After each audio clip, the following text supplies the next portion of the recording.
ఓజల 2 movie నిన్న night చూడడం జరిగింది. ఎలా ఉందంటే సినిమా ట్రైలర్లో నాకు నచ్చింది ఇది ఒక్క డైలాగే.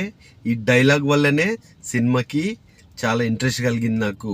మనం నిలబడాలంటే భూమాత, మనం బతకాలంటే గోమాత. మీరు బతకడం కోసం వాటిని చంపక్కర్లేదు, వాటి ఉచ్చమ్ముకున్న బతకొచ్చు. డైలాగు ఎవరికి అర్థం కావాలో వాళ్ళకి బాగా అర్థమవుతుంది. డెఫినెట్గా గోమాతని కాపాడుకుందాం, గోమాతని పూజించుకుందాం, గోమాతని గౌరవించుకుందాం. సినిమా మొదటి హాఫ్ ఓకే సాగుతుంది. ఓజల 1 చూస్తే దీని సీక్వెల్గా వచ్చింది. నేను ఓజల 1 చూడలేదు, సో అయినా నాకు పర్లేదు, బాగానే అనిపించింది.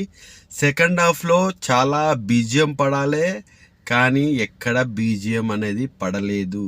ఇంకొంచెం కేర్ తీసుకుంటే సినిమా వేరే లెవెల్ ఉండేది. సినిమా ఈ రోజులో బీజిఎంతోనే బ్లాక్ బస్టర్ ఇట్లా అవుతున్నాయి. బీజిఎం అనేది చాలా కీలక పాత్ర సినిమాకి.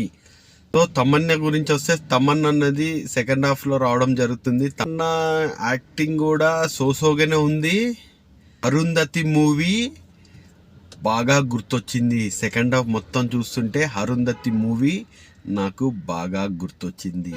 లాస్ట్ క్లైమాక్స్లో బీజిఎం పడినుంటే వేరే లెవెల్ ఉండేది. బీజిఎం తగ్గట్టు కొట్టలేదు. ఓకే ఉంది సినిమా. 70mm రాడ్ దిగిందా అంటే డెఫినెట్గా దిగలేదు. 1 టైం వాచ్ మూవీ.